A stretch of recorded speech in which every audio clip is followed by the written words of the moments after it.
bonjour à tous. Vous savez que décrocher, ça fait du bien. Décrocher de tout ce qu'on fait d'habitude. Et puis, le temps des vacances, c'est aussi un temps pour méditer, réfléchir. Et le Seigneur nous a parlé. Vous savez que je ne suis pas la personne qui cherche à démontrer l'hyper-spiritualité, à démontrer ce que je ne suis pas. Mais il reste qu'on a beaucoup orienté nos réflexions sur le Seigneur. Le Seigneur a parlé à mon cœur. Il a parlé à son serviteur. Amen. Il lui a dit des bonnes choses, puis des choses aussi que j'aimerais pas entendre de la bouche de quelqu'un d'autre. Il nous a parlé également sur la condition de l'Église, ce qu'on observe, les comportements, les attitudes. On a réfléchi beaucoup là-dessus. Sur la croissance, le dynamisme aussi de l'Église. Vous savez, on a eu une belle louange ce matin et je suis content. L'humain est réfractaire à la louange. Mais on oublie une chose, et le Seigneur saisissait mon cœur là-dessus ce matin. On oublie qu'à cœur de jour, plus de 8 milliards d'hommes et de femmes ignorent et méprisent Dieu. Beaucoup blasphèment son nom, du matin jusqu'au soir. On oublie que les gouvernements édictent des lois qui nient les valeurs de Dieu. Et le dimanche matin, il y a le peuple de Dieu qui se réunit tout partout dans le monde et qui loue son Dieu. De la manière dont les anges le feraient dans le ciel. J'essaie d'imaginer 400 000 milliards d'anges de toutes catégories qui louent Dieu devant son trône, parce que c'est ça la réalité. J'essaie d'imaginer ça et je me dis, notre louange n'est pas superflue. Et notre louange plaît à Dieu. Amen. Elle plaît à Dieu. Et c'est la raison pour laquelle c'est important de se laisser emporter par l'Esprit lorsqu'on loue le Seigneur. Comme disait ma vie, on ne regarde pas qui est à côté, qui est à droite. On loue notre Dieu. C'est le temps pour ça. Et on a beaucoup médité là-dessus, beaucoup médité sur l'obéissance à la parole, l'importance d'obéir à sa parole, sur la volonté de Dieu pour nous, par rapport à l'Église. Bref, à tout ce qui concerne le royaume de Dieu et notre service. Je pense que souvent, le Seigneur nous communique les sentiments qu'il éprouve. Vous savez que le Seigneur éprouve des sentiments. Oui. Des sentiments vis-à-vis moi, vis-à-vis toi, des sentiments vis-à-vis l'Église. Et parfois, on fait des choses qui déplaisent, qu'on le veuille ou pas, au Seigneur. Et ça peut arriver que le Seigneur nous communique ces sentiments-là. Il nous fait ressentir la tristesse qu'il ressent, mais aussi parfois la joie. Amen. La joie qu'il ressent, parce qu'il met la joie dans son peuple. On a eu le privilège de revoir toutes les réunions qu'on a manquées. En réalité, on avait manqué 2, là. Mais on les a toutes revues. Elles sont maintenant sur YouTube, comme vous le savez. Ben, si vous ne le savez pas, je vous le dis. Le 28 juillet, je vais vous faire une petite rétrospective, parce que je sais qu'on est des auditeurs oublieux. Le 28 juillet, Twitch nous a exhorté à considérer l'adoration sous des angles parfois méconnus. Et elle nous a parlé de la bonté, un des aspects du fruit de l'esprit qui est la bonté. Elle a beaucoup dit de choses là-dessus. Elle a parlé également d'autres aspects du service qui constituent de l'adoration envers Dieu. Et l'adoration, nous disait-elle, ouvre des portes, les portes de l'exaucement de nos prières et nous attire la bienveillance de Dieu. Dan, quant à lui, le 4 août, est-ce que tu te souviens de ce que tu as prêché le 4 août? nous a parlé de ce que signifie naître d'eau et d'esprit. Et il nous a parlé que l'Esprit qui est en nous est celui qui nous mobilise à faire les choses de Dieu, et c'est surnaturel.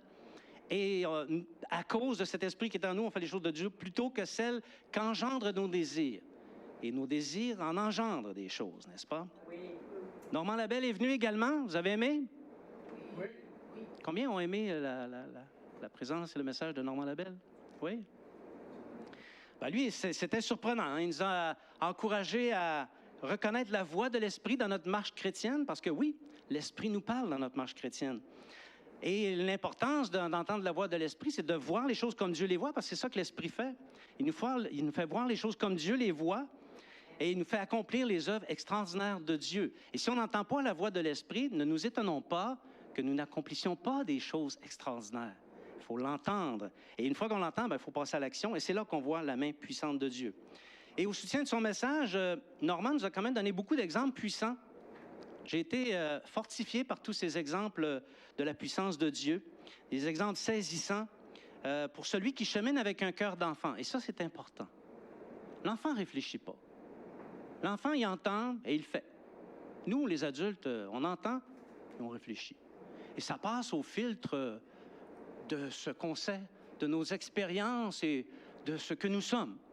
Mais l'enfant, lui, il ne raisonne pas comme ça et on est encouragé à s'approprier le cheminement dans le Seigneur avec un cœur d'enfant. Et la semaine passée, Dan nous a apporté un message bien singulier sur ce qu'est la position de la femme dans la Bible. Il nous a présenté un aspect qui percutait de plein fouet la lecture qu'en font souvent les religieux et les dominateurs. Mesdames qui étiez là la semaine passée, vous êtes des princesses précieuses et ne laissez rien ni personne vous voler ce statut qui est le vôtre. Alléluia. Au début de la semaine, le Seigneur avait commencé à me parler d'un sujet à vous présenter ce matin. Et c'est ce qui montait dans mon cœur de vous présenter. Et Catherine m'a écrit un petit message. Catherine, la femme de Normand, m'a écrit un petit message pour me communiquer une prophétie qu'elle a reçue pendant la réunion, mais qu'elle n'a pas dite parce que Catherine est encore timide un peu. Vous l'avez remarqué, hein? Voici, je vous lis ce qu'elle m'a écrit. Bonjour, Régent et Mimi. Pardon. Je voulais vous soumettre les paroles qui me viennent pour votre Église. C'est pas long, mais c'est percutant. Vos impossibilités sont des possibilités pour Dieu. Appuyez-vous sur lui. Amen. Ces paroles, dit-elle, me sont venues à l'esprit pendant l'adoration, mais j'ai hésité à les dire à haute voix. Par la suite, j'ai vu que j'aurais dû. Je crois que Dieu veut augmenter le niveau de foi chez les gens. Certaines personnes sont déprimées de leurs circonstances, mais Dieu les encourage à regarder à lui pour une percée. Amen. Amen. Catherine aurait dû nous le dire, n'est-ce pas? Mais c'est pas grave, on le reprend ce matin et c'est de ça que je vais vous entretenir. Prendre appui sur Dieu pour une percée. D'où le titre, Compter sur Dieu. Compter sur Dieu. Il y en a qui disent, est-ce que tu sais compter? On répond oui. Là, ils disent, compte pas sur moi. Mais sur Dieu, on peut compter. On peut compter sur Dieu. Et si vous êtes d'accord, on va demander au Seigneur de nous diriger dans ces réflexions. Je vous demande de m'accompagner en prière. Seigneur Jésus, nous nous soumettons à toi ce matin. Nous nous soumettons à ton Saint-Esprit. Seigneur, tu as un message pour des personnes, pour ton peuple ce matin. Des personnes qui sont ici présentes, peut-être des personnes qui nous regardent à distance ou qui écoutent en différé. Seigneur, nous prions afin que ton Saint-Esprit saisisse nos cœurs, qu'il enlève tous les éléments qui pourraient empêcher de recevoir cette bonne parole que tu as pour nous. Et nous prions, Seigneur, afin que ta parole entre profondément dans nos cœurs et qu'elle fasse son travail, qu'elle fasse produire du fruit à la gloire du Père. Nous le demandons au nom de Jésus. Amen. Amen. Prendre appui sur Dieu, c'est un énoncé qui vient souvent dans la Bible. Il peut prendre plusieurs formes, comme par exemple se confier en Dieu. On voit ça beaucoup. Ou encore trouver un refuge, être sous l'abri du Tout-Puissant. Compter sur Dieu. Et on voit que ça intéresse Dieu de voir que ses enfants, que ses disciples comptent sur lui. C'est important même pour lui. Donc, toutes ces expressions d'encouragement à demeurer sous l'abri du Tout-Puissant vont dans le même sens que celui de s'appuyer. Et s'appuyer sur Dieu débouche inévitablement sur une conséquence qui est une percée dans nos circonstances. Et c'est ça qu'on veut. On veut une percée dans nos circonstances. Quand tu vis une situation impossible, et on en vit des situations impossibles, tout le monde vit des situations impossibles, et on ne voudrait pas vivre des situations impossibles, mais quand on est dedans, on est un enfant de Dieu, on veut découvrir la percée pour passer au travers d'une manière puissante et à la gloire de Dieu. Alléluia! Il y a plusieurs exemples que je pourrais vous donner de situations difficiles, et peut-être que certains sont dedans. Peut-être que vous les vivez présentement ou vous allez les vivre en cours de route dans votre existence, parce que la vie n'est pas facile. Il y a beaucoup de mal sur la terre. Il y a beaucoup de cruauté sur la terre. Et souvent, nous en sommes victimes. Souvent, on baigne là-dedans, d'une manière ou d'une autre. La maladie sous toutes ses formes, dont les maladies qui s'accrochent. Il y en a qui ne veulent pas lâcher, hein? Les conflits avec les autres alors que nos mains sont pures. On fait des choses d'une façon droite et ça se tourne contre nous. Les tensions dans le couple parce que l'autre, que ce soit l'homme, que ce soit la femme, ne veut pas aimer comme Dieu le lui demande. Parce que aimer l'autre, c'est toute une responsabilité. C'est une grande responsabilité. Et le poids repose sur chaque personne. Mais si l'autre ne fait pas sa part, ça provoque des tensions. Des promesses non tenues. Combien ont reçu des promesses qui n'ont jamais été tenues? J'en ai eu des promesses qui n'ont jamais été tenues. Ça arrive et ça nous place dans des situations difficiles. La tendance à se diminuer soi-même parce qu'on se juge indigne de tout. Il n'y a pas juste vous autres, mesdames, qui vous trouvez indignes de tout. Nous autres aussi. Les hommes, on se sent indignes. C'est juste qu'on le cache des fois mieux. Parfois même, on se sent indigne même de vivre. Et plusieurs, parfois, songent au pire. Le poids des responsabilités et de toutes les choses à faire quand la vie est comme un tourbillon. C'est un tourbillon, surtout quand tu es dans la famille et tu es dans la vie professionnelle. C'est un vrai tourbillon, la vie. Les tensions relationnelles, quand tout un chacun revendique ses droits sans tenir compte de la miséricorde et de la bonté qui, elle, t'enseigne à relâcher. Oui, on a des droits, mais la miséricorde et la bonté nous enseignent à relâcher. Les bris relationnels, quand un proche qu'on aime beaucoup décide de s'éloigner, de renier même les bienfaits dont il a été l'objet pendant tout le temps qu'a duré la relation, et tant de situations qui demandent des percées victorieuses, des percées qu'on va pouvoir mettre dans notre carquois, dans notre bagage, et qu'on va pouvoir raconter pour que Dieu soit glorifié lorsqu'on va rendre témoignage. Alléluia! La bonne nouvelle, c'est que Dieu nous dit que les percées qu'on a besoin d'expérimenter sont à notre disposition. Est-ce que tu le crois ce matin? Oui. Elles sont à notre disposition. Alléluia. Et le Seigneur nous donne la recette. Il nous donne la recette. Mais il y a une chose, c'est une recette. Tu sais, si tu veux manger un bon gâteau au chocolat avec un coulis de confiture aux fraises, il y a une recette pour ça. Mais si tu prends la recette puis tu la déposes sur le comptoir, c'est pas vrai que tu vas manger un gâteau au chocolat avec du coulis aux fraises. Et il va falloir que tu le fasses, le coulis, que tu mettes les ingrédients dedans, et ça va donner un bon coulis, si tu as la main culinaire, bien entendu. Et le gâteau aussi, il va falloir que tu le fasses. Il ne tombera pas du ciel. Il y a une recette. Et la recette, c'est compter sur Dieu. Amen. Compter sur lui, s'appuyer sur Dieu, trouver refuge en Dieu. Je vous invite à m'accompagner dans un passage des Écritures, Ésaïe, chapitre 40, versets 28 à 31. Ésaïe, chapitre 40, versets 28 à 31. Alléluia, Dieu Tout-Puissant. Ne laissais-tu pas, ne l'as-tu pas appris? C'est le Dieu d'éternité, l'Éternel qui a créé les extrémités de la terre. Il ne se fatigue pas, il ne s'épuise pas. Son intelligence est impénétrable. Il donne de la force à celui qui est fatigué et il multiplie les ressources de celui qui est à bout. Les adolescents se fatiguent et s'épuisent. Les jeunes gens se mettent à trébucher. Mais ceux qui comptent sur l'Éternel renouvellent leur force. Ils prennent leur envol comme des aigles, ils courent sans s'épuiser, ils marchent sans se fatiguer. Alléluia! Veux-tu être tel cet homme, cette femme? Apprends à compter sur Dieu. Alléluia. Et ce matin, je vais parler de Dieu, mais n'oubliez pas une chose, Jésus est Dieu. Amen. Donc, à chaque fois que je vais prononcer le nom de Dieu, tu peux aisément mettre le nom de Jésus dessus. Alléluia. C'est comme on dit dans l'expression, bonnet blanc, blanc bonnet. C'est la même chose. C'est juste que ce n'est pas dit de la même façon. Donc, le Seigneur nous encourage dans ce passage à prendre appui sur lui. Alléluia. Parce qu'à nous confier en lui, à trouver refuge en lui, parce qu'en lui est le chemin, la vérité et la vie. Si dans ta vie, tu es dans le chemin, tu possèdes la vérité, tu as accès tu possèdes la vérité et la vie, qu'as-tu besoin de plus? Peux-tu être dans l'errance? Impossible. Mais pour ça, il faut que tu t'appuies sur Dieu. Alléluia.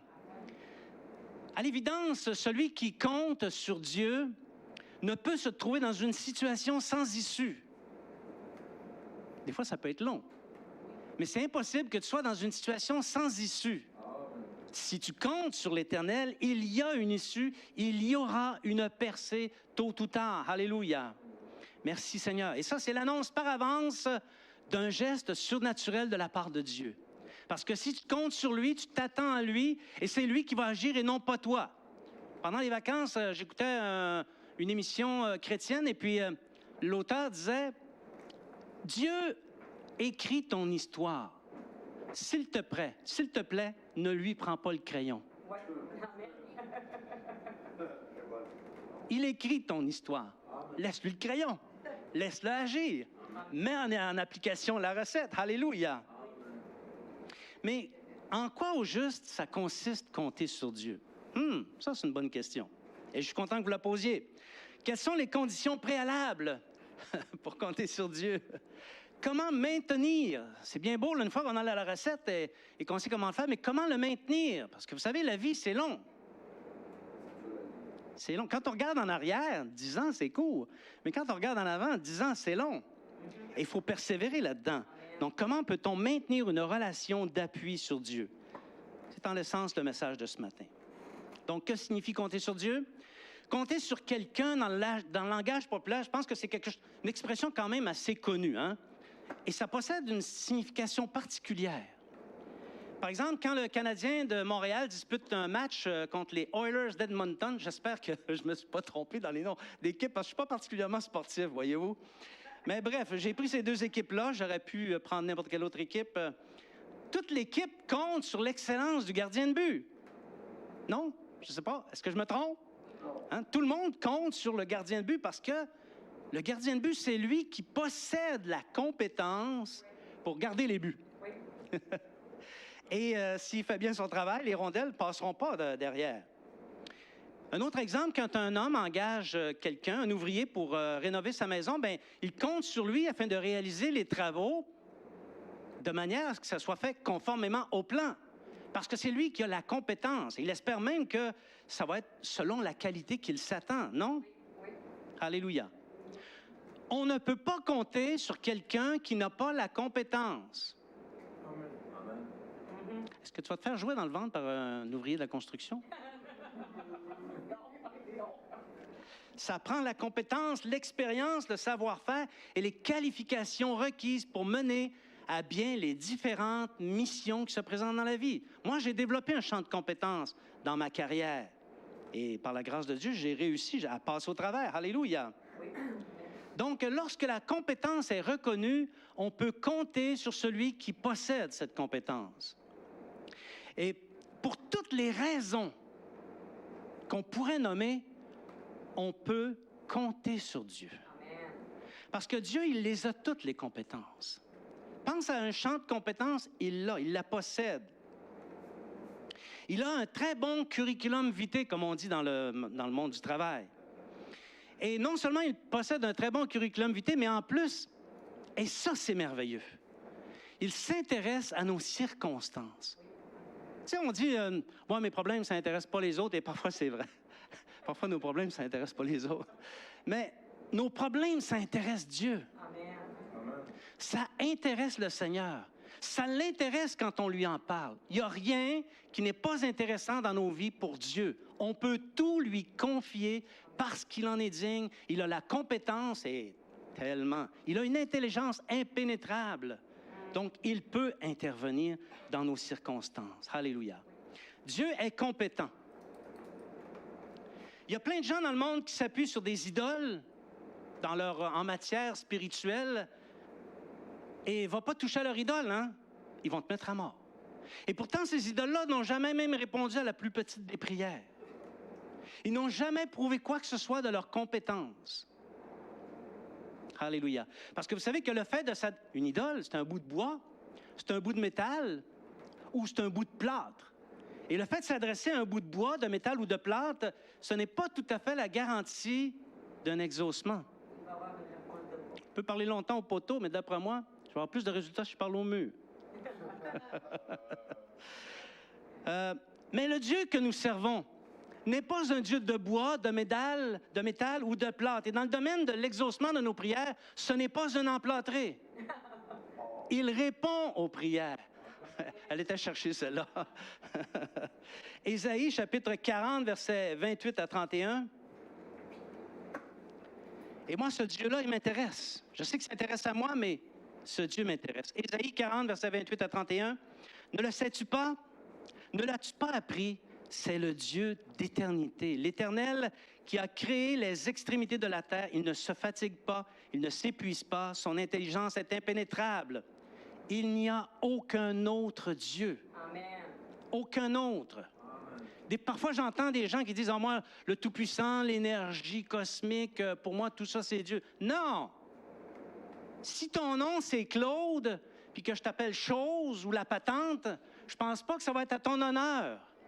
Dieu est unique et il a un seul nom, l'Éternel des armées. Il a un seul Fils, le Seigneur Jésus. Il n'y a aucun autre Dieu que lui. Et c'est à lui qu'on s'adresse dans nos prières, dans nos situations difficiles. Et c'est sur lui qu'on a appris et qu'on apprend toujours à compter. Compter sur Dieu. Alléluia. Tous les autres dieux sont des idoles et des imitations, même pas faibles, de ce qu'est Dieu. Tous les autres dieux ne savent rien, ne peuvent rien sur rien. Notre Dieu peut tout, sur tout, et il sait tout. Est-ce que vous voyez la différence? C'est toute une différence. Ce Dieu-là est éternel et tout ce qui existe est le produit de sa volonté créatrice. Et si vous regardez un petit peu la nature, on voit vraiment les merveilles de Dieu. On est allé dans un autre pays pendant les vacances. C'est pas loin, les États-Unis, ça nous ressemble un peu. Mais quand même, on a vu des créatures là-bas, on a vu des... qui n'existent pas ici. Et tout est merveilleux. Tu regardes ça, tout est merveilleux. On se pose même la question, comment il y en a qui peuvent penser que ça vient du hasard? Il y a plus de chances de trouver un iPad par hasard sur la planète Mars que le fait que la création soit le produit du hasard ici. Et je sais qu'il n'y a pas d'iPad sur la planète Mars. Alléluia. Comme tout est merveilleux, tout est le produit de la créatrice. Et on le voit même dans les segments de la science qui nous montrent que tout ce qui existe repose sur des lois fondamentales qui expriment une intelligence impénétrable. J'ai travaillé dans le domaine de la science et je peux vous dire que tous les scientifiques arrivent jusqu'à un certain point dans leurs limites de connaissance, à un point où ils ne peuvent pas franchir parce que c'est supra ou au-delà ou au-dessous de leur capacité de pouvoir accéder à ces connaissances. Ils sont limités, mais notre Dieu ne l'est pas limité. C'est lui qui a placé ces lois fondamentales et impénétrables. Qui peut créer les atomes? Est-ce qu'il y a un scientifique qui a déjà créé un atome? Qui peut créer et organiser les astres et les étoiles? Qui peut tenir tout cet infini dans le creux de sa main? Parce que c'est ça que la Bible nous dit. Et sachez une chose, c'est que si l'univers entier repose dans le creux de la main de Dieu, c'est qu'il n'est pas infini. Amen. C'est juste qu'on n'a pas atteint sa frontière. Amen. Dieu le tient dans le creux de sa main. Alléluia. Qui peut créer les cellules, les organiser en êtres et leur insuffler la vie pour donner une bébite comme moi et une bébite comme vous? Qui peut faire ça? Qui mieux que Dieu peut connaître et comprendre ce qui se passe sur la terre? Parmi les nations, on regarde les nouvelles, on se dit « Wow, c'est perte de contrôle totale. » C'est parce que tu ne connais pas ton Dieu. Tu ne connais pas ton Dieu. Dieu est en contrôle de tout. C'est pas Xi Jinping, c'est pas Donald Trump, c'est pas juste... Dieu est en contrôle de tout. OK? Alléluia. Et qui peut comprendre ça? Dieu. Qui peut comprendre ce qui se passe dans les familles? Tu regardes les relations dans les familles, tu dis, c'est compliqué. Dieu comprend ce qui se passe dans les familles. Qui peut comprendre ce qui se passe dans les cœurs de chaque être qu'il a créé? Qui peut comprendre qu'est-ce qu'il y a dans mon cœur? Dieu seul. Certains peuvent me connaître et comprendre certaines choses, mais dans les plus grandes profondeurs, Dieu seul. Dieu connaît quand je me lève et quand je me couche. Qui connaît mes égarements? Et il y en a. Qui est témoin de mes péchés, de ma folie, et possède le pouvoir soit de les juger, soit de me pardonner? C'est Dieu. Alléluia. Dieu seul. Et Dieu nous a donné, dans son grand amour, son Fils. Alléluia. Je vous invite à voir avec moi toute cette puissance qui est décrite dans le psaume 33, versets 10 à 22. Et ça, c'est une vérité. Psaume 33, versets 10 à 22. l'Éternel renverse les desseins des nations. Attends. J'ai-tu bien lu, moi, là? Je pensais que c'était Donald. Dieu renverse les desseins des nations. Il anéantit les projets des peuples. Les desseins de l'Éternel subsisteront à toujours, et les projets de son cœur de génération en génération. C'est donc dire que ce qui s'exprime dans l'humanité, c'est le résultat du dessein de Dieu de génération en génération. Et ce qu'on peut lire dans la Bible, ce qu'on peut lire dans l'histoire, c'est l'exécution du dessein de Dieu. Alléluia. Heureuse la nation dont l'Éternel est le Dieu, heureux le peuple qu'il choisit pour son héritage. L'Éternel regarde du haut des cieux, il voit tous les fils de l'homme. Du lieu de sa demeure, il observe tous les habitants de la terre, lui qui forme leur cœur à tous, qui est attentif à toutes leurs actions. Ce n'est pas une grande armée qui sauve le roi. Ce n'est pas une grande force qui délivre le héros. Le cheval est impuissant pour assurer le salut, et toute sa vigueur ne donne pas la délivrance. Voici, l'œil de l'Éternel est sur ceux qui le craignent, sur ceux qui espèrent en sa bonté, afin d'arracher leur âme à la mort et de les faire vivre au milieu de la famine. Notre âme espère en l'Éternel. Il est notre secours et notre bouclier, car notre cœur met en lui sa joie, car nous avons confiance en son saint nom. Éternel, que ta grâce soit sur nous comme nous espérons en toi. Alléluia. Voyez-vous, pour ceux qui espèrent en l'Éternel, tout est permis. Tous les espoirs sont permis. Mais il faut compter sur Dieu. Il faut s'attendre à notre Dieu. Alléluia. Dieu seul, on vient de le lire, Dieu seul possède la compétence, le droit et toute prérogative sur tout ce qui existe. Rien n'échappe au contrôle de Dieu. Parce que tout ce qui existe et tout ce qui existera accompliront des œuvres que Dieu a prévues depuis longtemps à l'avance. Donc, c'est ça, Dieu accomplit son œuvre et il n'y a rien qui surprend Dieu. Et si rien surprend Dieu, pourquoi serions-nous surpris? Pourquoi serions-nous surpris d'une mauvaise nouvelle? D'ailleurs, est-ce que ça existe des mauvaises nouvelles? Il n'y a que des nouvelles. Il n'y a que des nouvelles. Et c'est l'accomplissement du dessein de Dieu qui dépasse notre entendement, qui dépasse notre intelligence. C'est la raison pour laquelle il faut faire confiance à Dieu. Amen. Oui. Peut-on compter sur Dieu? Peut-on prendre appui sur lui? Peut-on lui confier tout ce qui nous concerne? Plus encore que n'importe qui. Plus que quiconque. Alléluia. Écoute ce que Jésus dit.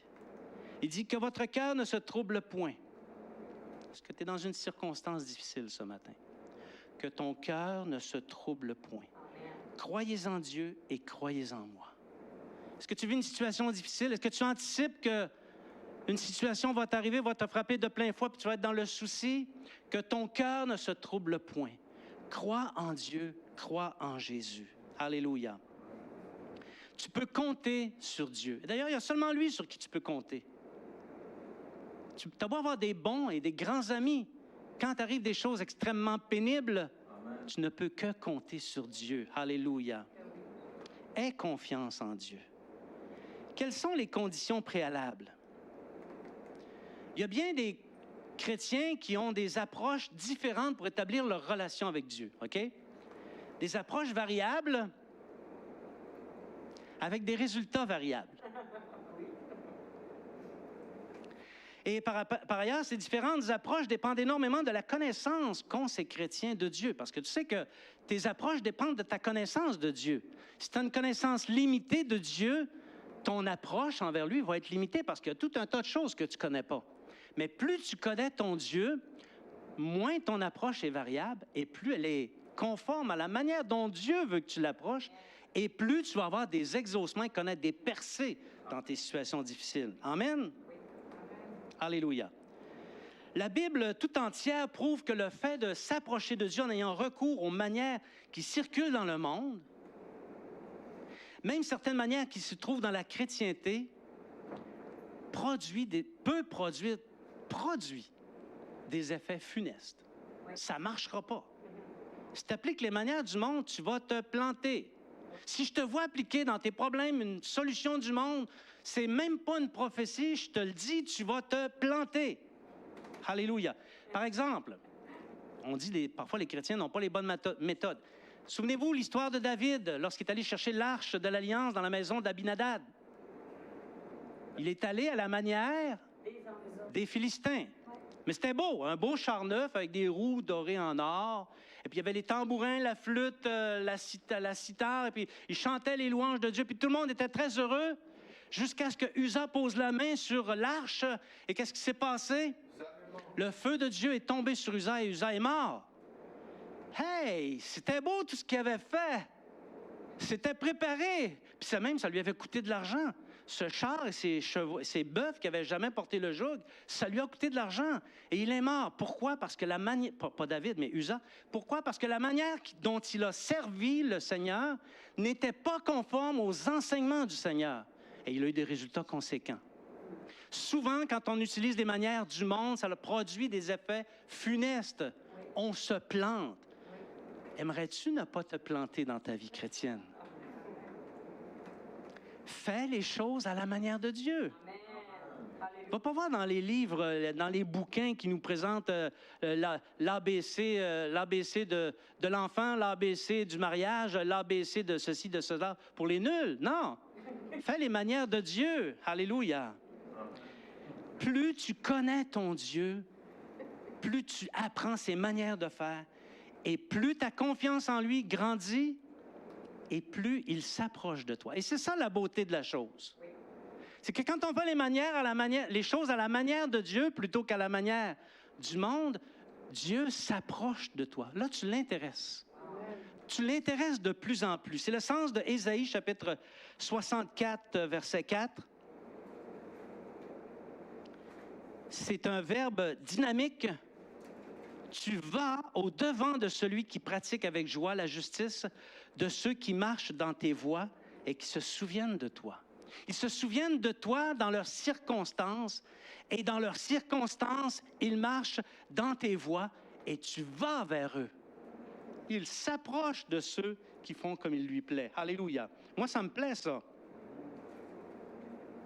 Donc, cet état d'esprit, quand ça se produit, que tu vois Dieu qui s'approche de toi, qui répond à tes prières et qui te fait connaître des percées parce que tu t'es appuyé sur lui, ça te conduit à demeurer dans une communion étroite et intime avec Dieu. Et là, il se crée un état d'attente. Attente et confiance. Je ne sais pas quand. Je ne sais pas où. Je ne sais pas comment. Mais je sais. Je sais que Dieu va me faire vivre ma percée, que Dieu va me délivrer. Je lui fais confiance et je demeure dans l'attente. Alléluia. Amen. On peut dire amen là-dessus. C'était une bonne occasion pour dire amen. Alléluia. Bon, maintenant, il y a des choses qui doivent être dites. Je sais que pour certains, ça va être de la répétition, peut-être même une répétition générale, mais je le dis pareil. Vous l'entendrez, vous le mettrez dans votre œuvre. Il faut absolument avoir fait la paix avec Dieu. Parce que si tu n'as pas fait la paix avec Dieu, tu ne pourras pas l'avoir, la recette. Tu ne pourras pas la mettre dans le bol. Dans l'état actuel du droit céleste, quand on considère les Écritures, il est nécessaire que celui qui désire prendre appui sur Dieu et compter sur lui doit premièrement recevoir le don de Dieu. Or, le Père a donné son Fils unique. Amen. Et il nous indique d'une manière indiscutable que Jésus seul est le chemin qui mène au Père. Amen. Jésus seul est la vérité. Amen. Jésus seul est la vie. Oui. Et que nul ne peut venir au Père que par lui. Amen. Donc, il faut que tu aies fait la paix avec le Seigneur Jésus. Il faut que tu aies demandé pardon pour tes péchés et que tu passes par l'expérience qu'on appelle la nouvelle naissance. Il faut que tu naisses de nouveau. Alléluia. Ça, c'est la première. Si tu n'as pas ça, bonne chance. Cherchez Dieu. Je veux juste faire un petit commentaire. Vous savez, avoir fait la paix avec Dieu. Je me souviens quand j'étais jeune, avant d'être chrétien, il y en a qui vont dire, tu te souviens de ça? Ben oui, je m'en souviens. Quand j'étais jeune, je priais Dieu, mais pas selon la manière de Dieu, pas par l'intermédiaire du Fils. Et savez-vous ce qui se passait avec mes prières? Rien. Jamais aucune prière n'avait été exaucée. Et quand quelqu'un m'a présenté le Seigneur Jésus et que je l'ai fait entrer dans ma vie, tout d'un coup, toutes mes prières ont commencé à être exaucées. Amen. C'est la raison pour laquelle je dis, tu dois premièrement naître de nouveau. Ensuite, chercher Dieu. Naître de nouveau, ça, c'est comme entrer dans une ville avec une grande muraille, OK? Et puis, naître de nouveau, il y a une porte qui donne à cette ville-là. Naître de nouveau, c'est comme entrer par la porte. Mais là, tu n'es pas maître de la ville. Tu ne connais même pas le nom des rues, tu ne sais même pas où te diriger. Hein? C'est ça, naître de nouveau. C'est tu as accès à cette chose-là. Maintenant, il faut que tu cherches Dieu. Il faut le chercher, Dieu. Et Dieu se laisse trouver. Donc, il y a bien des croyants qui, malheureusement, acceptent le Seigneur. Mais ils ne persévèrent pas dans ses voies. Ils se montrent même très négligents dans leur relation avec lui.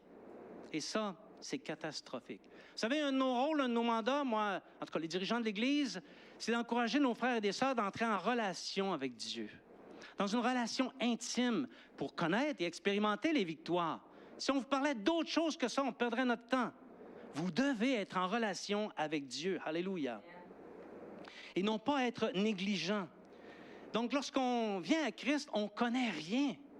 On ne connaît rien de qui est Christ. On ne connaît rien de qui est Dieu même. Je ne connaissais pas Dieu avant de le connaître. On ne connaît rien de ses manières de faire. On ne connaît pas comment se mettre en communion avec le Père. On ne sait rien. Par conséquent, il faut chercher. Tu ne peux pas t'en sortir. Comme on dit ici au Saguenay, ou peut-être chez nous, il n'y a pas 56 façons de chercher Dieu. OK? Je vais vous donner 4 trucs pour chercher Dieu ou chercher le Seigneur. Il faut premièrement se tenir, je vais peut-être vous surprendre, premièrement se tenir dans la présence des disciples, semaine après semaine, avec persévérance, pour entendre et expérimenter avec nos frères et nos sœurs les enseignements qui sont fondés sur la sagesse de Dieu. Il faut se tenir dans la compagnie des disciples. Combien de leçons fondamentales j'ai appris au contact de mes frères et sœurs? Pas le dimanche matin, pas à l'enseignement de la parole de Dieu le dimanche matin, au contact de mes frères et de mes sœurs. Mais si je suis distant et en distance, pas en contact étroit avec mes frères et mes sœurs, je vais prendre du retard. Après 10 ans, tu regardes le disciple qui n'a pas été en contact avec les autres disciples, il a l'air un petit peu spirituellement comme un handicapé spirituel. Il boite, il ne sait pas marcher, il dit encore des gagas, des gougous. Non, il faut progresser. Vous savez, je ne veux pas froisser personne, mais je ne crois pas à une intimité telle que le Seigneur la désire lorsqu'on vient à l'Église ou qu'on est en contact avec les frères de temps en temps. Je ne crois pas à ça. Si tu viens au Seigneur, si tu viens aux activités de l'Église d'une manière de temps partiel, tu vas avoir une spiritualité partielle. Amen. Veux-tu une spiritualité pleine et entière? Tiens-toi dans la compagnie des saints. Alléluia. Amen. Vous savez, lorsque les activités générées par nos propres désirs, et ça, il y en a, hein? On fait ce qui nous plaît. Mais quand ça prend le dessus sur la compagnie des disciples, et ceci dit avec respect pour la vie contraire, parce que c'est possible qu'il y ait la vie contraire, et non seulement il y a la vie contraire, mais aussi les résultats variables qui viennent avec, tu dois te tenir dans la compagnie des disciples. Tu dois être présent à l'Église. Alléluia. Deuxièmement, il faut entrer dans le secret de ta chambre, là où Dieu voit. Il voit dans le secret de ta chambre. Et là, tu dois te confier en lui. Dis-lui tout ce que tu as à dire. Et la Bible dit qu'il va te le rendre. Jésus a dit que Dieu, il voit dans le secret, il va te le rendre. Rendre quoi? Ce pourquoi tu demandes. Il va honorer ta prière. Alléluia. Mais vas-y dans le lieu secret. Est-ce que tu as un lieu secret? Est-ce qu'il y a une place où quotidiennement tu déverses ton cœur à Dieu? Déverse ton cœur à Dieu. Il faut que tu mettes la recette en application. Alléluia. Troisième chose, et encore une fois, je le dis avec regret, il faut que tu lises la Bible. Où vous pensez que j'ai appris toutes ces choses que j'enseigne? Dans les livres d'histoire? Ben non, dans la Bible. Le Seigneur nous avertit, écoutez, le Seigneur nous avertit par prophétie de lire la Bible. Il prend les grands moyens. Il dit au prophète, va dans ma parole. Il nous le dit ici dans l'Église. Si le Saint-Esprit, le Seigneur nous dit d'aller dans sa parole, est-ce que ça veut dire qu'on n'y va pas? Est-ce que ça veut dire que les chrétiens de l'Église Esprit et Vie du Royaume, on va parler de nous, on ne parlera pas des autres? Est-ce que ça peut arriver qu'on ne lise pas la Bible? pour que l'Esprit nous avertisse. Mon frère, ma sœur, si le Saint-Esprit te dit de lire la Bible, s'il te plaît, lis-la. Et tu vas entrer dans une connaissance profonde de ton Dieu. Alléluia. La principale raison pour laquelle les chrétiens disent ne pas lire la Bible, c'est qu'ils n'ont pas le temps. C'est ce que j'entends, OK, souvent.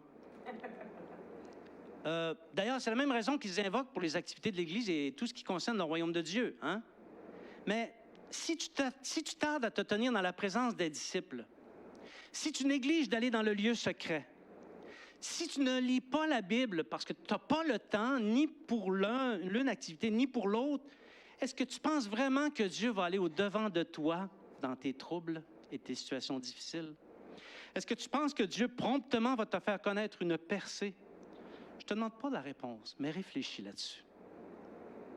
Il y a une relation. Il y a une relation. Oui, parce que Dieu est bon et compatissant, il pourra répondre favorablement et rapidement.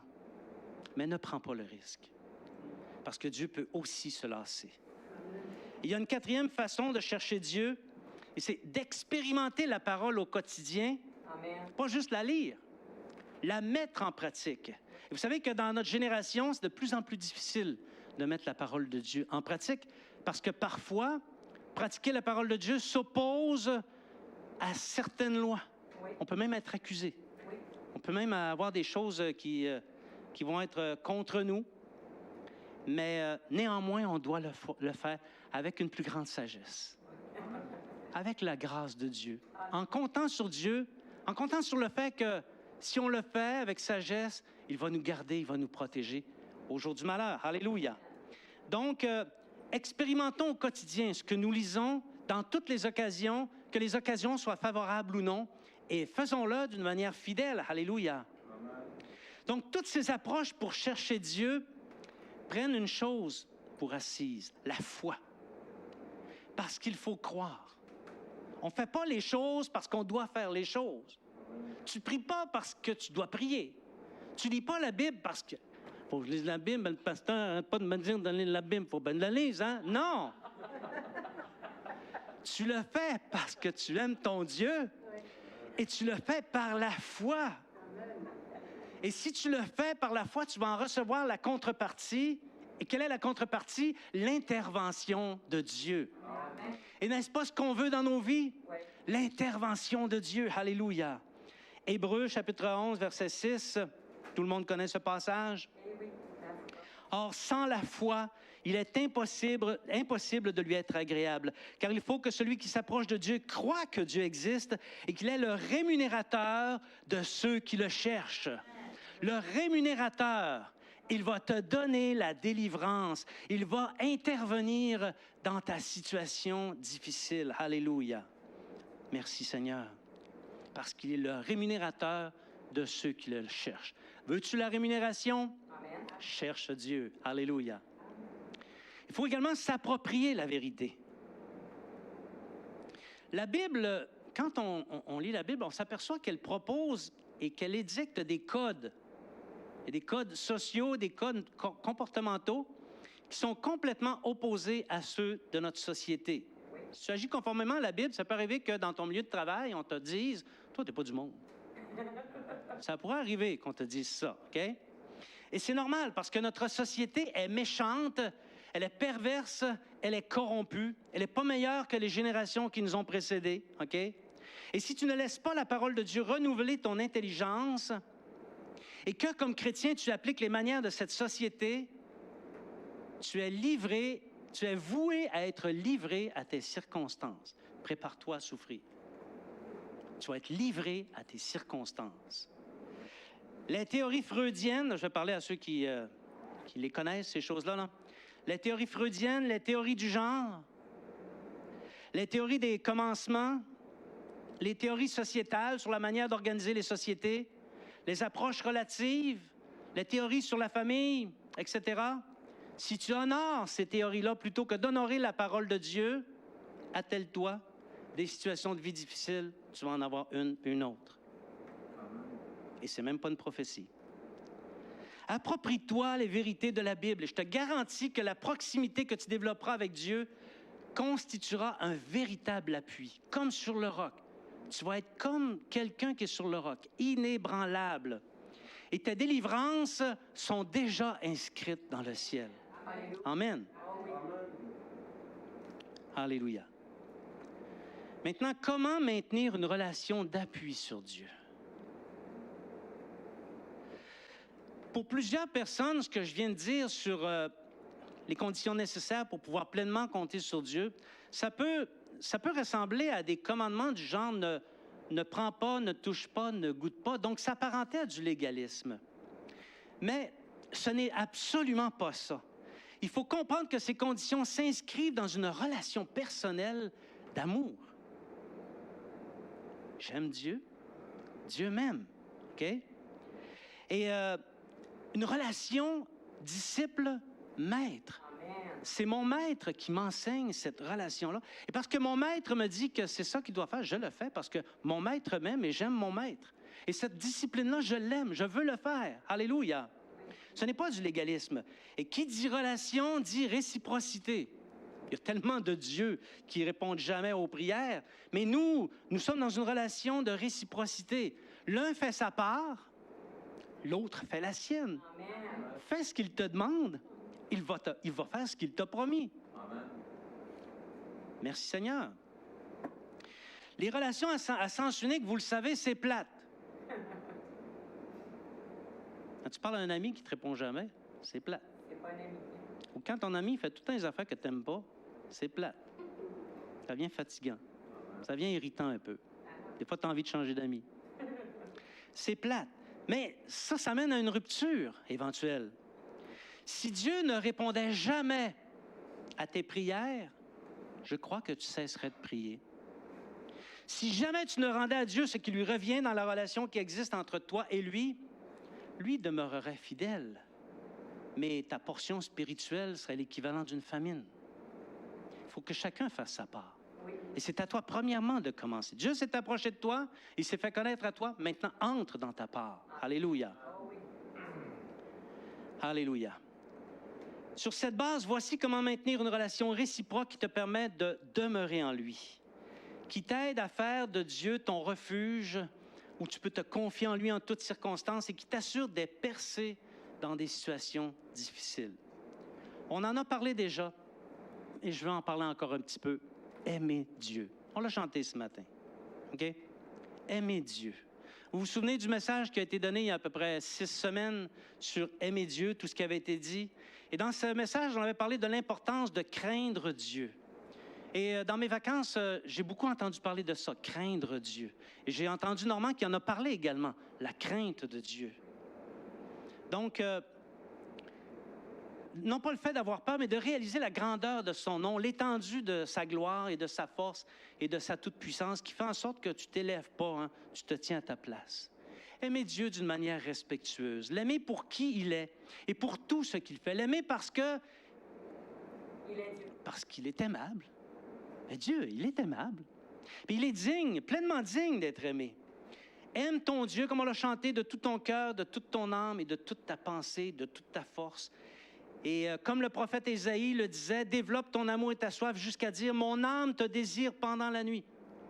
Quand tu te réveilles la nuit, est-ce que tes pensées sont tournées vers Dieu ou sont tournées vers tes soucis? La nuit, tourne tes pensées vers Dieu quand tu as une accalmie de sommeil. Tourne tes pensées vers Dieu. Pense à lui. Alléluia. Merci Seigneur. Et ton esprit qui est à l'intérieur de toi, est-ce qu'il cherche Dieu? Est-ce que lorsque tu te lèves le matin, que tu te prépares pour aller travailler, est-ce que dans ton esprit, tu soupires après Dieu, tu cherches après Dieu?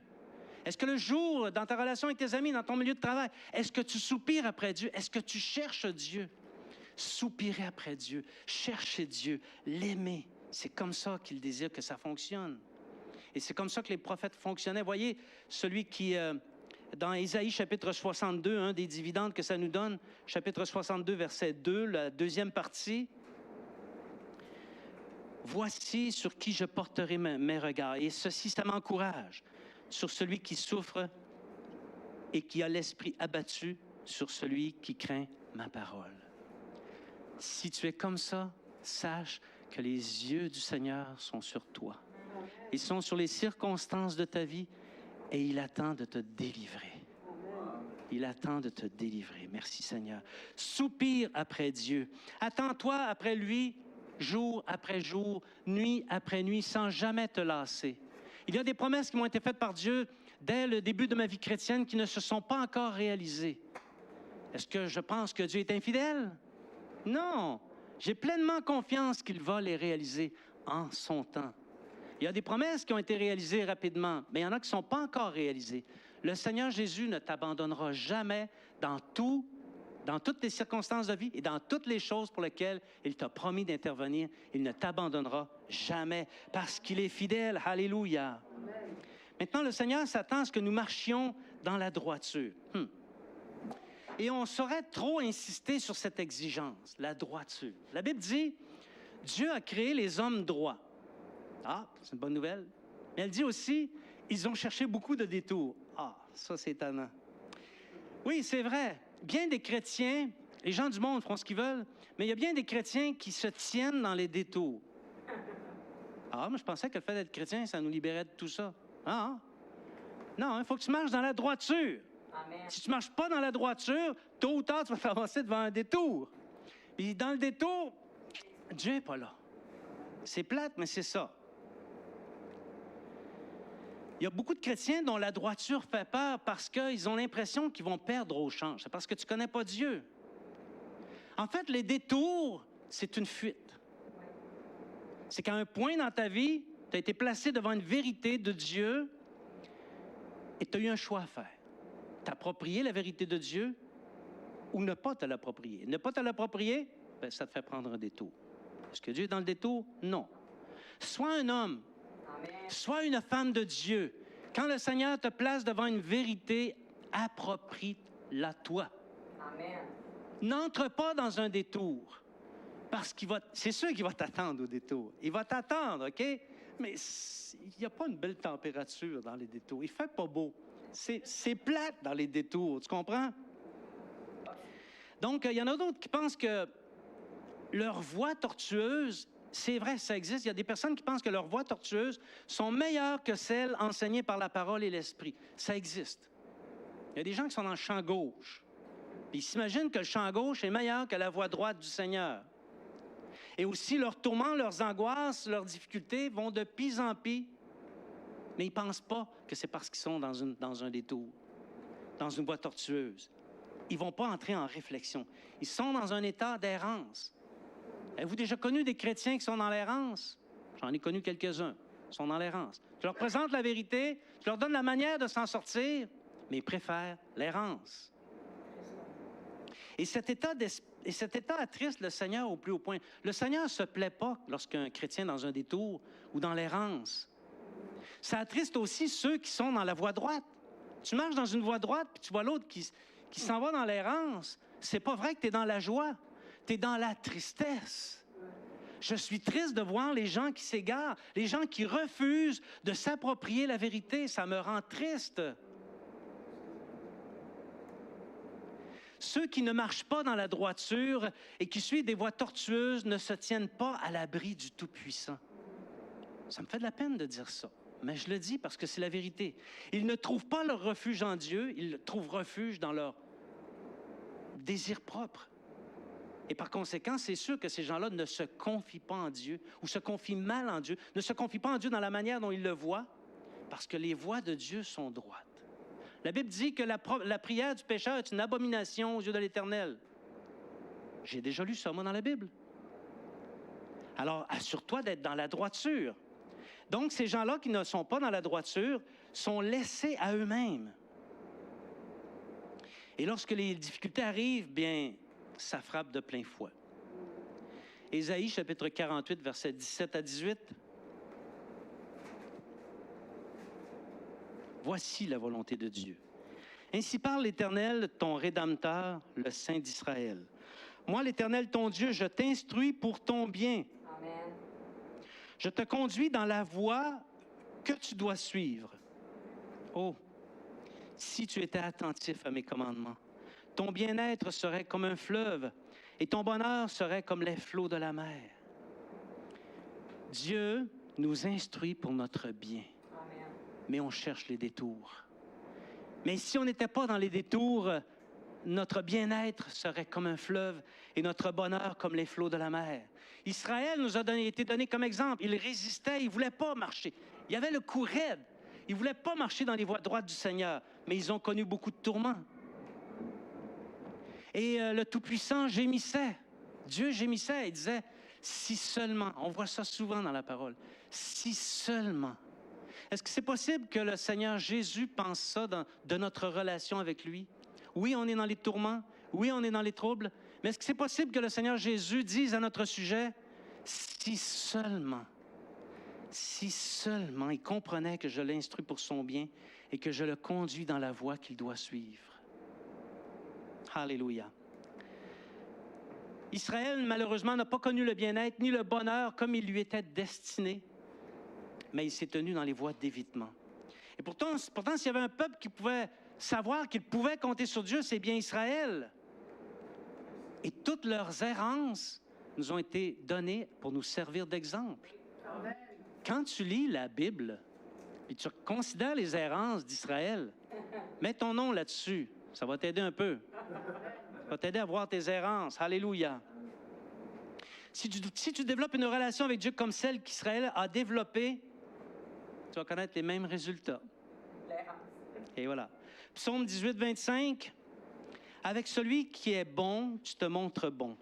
Avec l'homme qui est droit, tu agis selon la droiture. Relation de cause à effet. Directement proportionnelle. Le chemin du juste, Ésaïe 26, versets 7 à 9, le chemin du juste est la droiture. Toi qui es juste, tu aplanis le sentier du juste. Donc, voyez, Dieu rend selon notre conduite.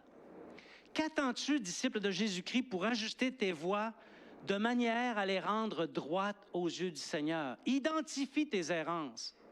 Identifie tes erreurs, tes résistances, tes voies de contournement et rends tes voies droites au Seigneur. Alléluia. Amen. Demeurez fidèles. Et ça, c'est le nerf de la guerre. Tu peux avoir les plus grandes victoires qui existent, mais si tu ne persévères pas, malheureusement, ça peut être compté pour rien. Pas la fidélité de Dieu, pour toi. La fidélité et la persévérance, ça va ensemble, ça. C'est deux mots qui font équipe, OK? Être fidèle dans les voies droites du Seigneur jusqu'à la fin. Quand c'est difficile, or quand c'est facile, c'est le fun, tout va bien, mais particulièrement quand c'est difficile et jusqu'à la fin. Parfois, il y a des épreuves qui nous arrivent, des épreuves durables. On dirait que ça ne veut pas lâcher. Parfois même, ils font la file, hein? Les épreuves sont respectueuses quand même. Ils font la file avant de nous sauter dessus, tu sais. Mais parfois, ça peut porter atteinte à notre fidélité. Et souvent, lorsqu'on est là-dessus, on peut même imputer à Dieu le fait qu'on vive des épreuves. Certains même peuvent le tenir pour responsable. D'autres vont se mettre en colère ou vont bouder Dieu. A-t-on déjà vu ça? Bouder Dieu? Ben oui, ça existe. Ils vont bouder Dieu. Ils vont lui faire la gueule. Non, mais excuse-moi, ça n'a aucun rapport. C'est pas Dieu, là. Ça ne vient pas de Dieu. Alléluia. Il y en a qui vont aller jusqu'au point culminant de dire, si c'est ça la vie chrétienne, désolé, rien ne sert de continuer et ils abandonnent. Ce sont des choses qui existent, mes frères et mes sœurs. Nombreuses sont les raisons qui font que des chrétiens en viennent à quitter leur assurance et leur droiture et abandonnent aussi leur relation véritable avec le Seigneur. On ne se le cachera pas, mes frères et mes sœurs, la persévérance et la fidélité dans la voie du Seigneur peuvent devenir, dans certains cas, difficiles. J'ai lu cet été un passage qui disait que le tourment peut rendre le sage fou. Ça peut devenir difficile, mais il faut persévérer. Il faut demeurer dans les voies droites du Seigneur. Et on n'est pas laissé seul. Amen. On a la parole, on a les frères et les sœurs, on a le Saint-Esprit, on n'est pas seul. Hébreux chapitre 10, versets 35 à 36 dit ceci. « N'abandonnez pas votre assurance à laquelle est attachée une grande rémunération, car vous avez besoin de persévérance afin qu'après avoir accompli la volonté de Dieu, vous obteniez ce qui est promis. » Amen. Amen. Alléluia. Est-ce que vous êtes encore avec moi? Amen. Amen. Alléluia. Amen. Justement, les promesses de Dieu sont Oui et amen. Elles sont vraies et dignes de confiance parce que c'est Dieu qui les a promulguées. Oui. Et Dieu est vrai et amen, et il est pleinement digne de confiance. Donc, on peut compter sur lui, même dans les situations les plus difficiles. Amen. Amen. Voyez comment l'apôtre Paul considérait les épreuves difficiles qui demandaient de la persévérance. Romains chapitre 8, versets 34 à 39. Christ est mort, bien plus, il est ressuscité. Il est à la droite de Dieu, il intercède pour nous. Christ intercède pour nous dans nos moments difficiles. Qui nous séparera de l'amour de Christ? Sera-ce la tribulation ou l'angoisse ou la persécution ou la faim ou la nudité ou le péril ou l'épée? Verset 37. Mais dans toutes ces choses, nous sommes plus que vainqueurs par celui qui nous a aimés, car j'ai l'assurance que ni la mort, ni la vie, ni les anges, ni les dominations, ni les choses présentes, ni les choses à venir, ni les puissances, ni la hauteur, ni la profondeur, ni aucune autre créature ne pourra nous séparer de l'amour de Dieu manifesté en Jésus-Christ, notre Seigneur. Bien-aimés, demeurons fidèles parce que rien ne peut nous séparer du don que Dieu nous a fait. Rien ne peut nous séparer de Christ, le don de l'amour, le don de la vie éternelle. Amen. J'invite les musiciens ici. Merci Seigneur Jésus. Bien-aimés, on peut compter sur Dieu.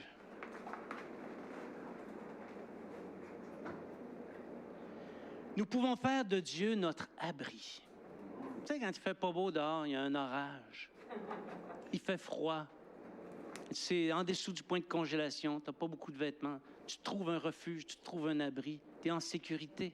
Tu es protégé. Amen. On peut faire de Dieu notre abri, notre refuge, et ainsi trouver grâce dans toutes nos afflictions. Il les connaît tous. Il les a même voulues. Elles font partie de son dessein. Alléluia. Amen. Maintenant, on connaît les conditions. On connaît le chemin. Nous connaissons la voie à emprunter. Qu'est-ce qu'on attend? Quand nous avons Dieu pour refuge, qui peut nous faire du mal? Qui peut porter atteinte à notre droit? Qui peut renverser ta maison? Rien ni personne, pas même le diable. Il peut essayer, mais il ne pourra pas parce que tu es à l'abri du Tout-Puissant. Pour qui prend le Seigneur, il lui donne la force quand il est fatigué. Il multiplie les ressources quand il est à bout. Les adolescents peuvent se fatiguer et s'épuiser. Les jeunes gens peuvent trébucher. Mais ceux qui comptent sur l'Éternel renouvellent leur force. Ils prennent leur envol comme les aigles. Ils courent sans s'épuiser et ils marchent sans se fatiguer. Ainsi est celui qui se confie en Dieu. Le Saint-Esprit te dit ce matin, prends Dieu pour appui afin de connaître les percées qu'il a prévues pour toi. Et pourquoi négligerais-tu cet appel de Dieu? Confie-toi en l'Éternel. Mets en lui ta confiance et il agira dans toutes tes circonstances de vie, quelles qu'elles soient. Amen. Et il fera de toi un disciple victorieux, inébranlable. Amen. Je vous invite à vous lever. On va chanter un chant.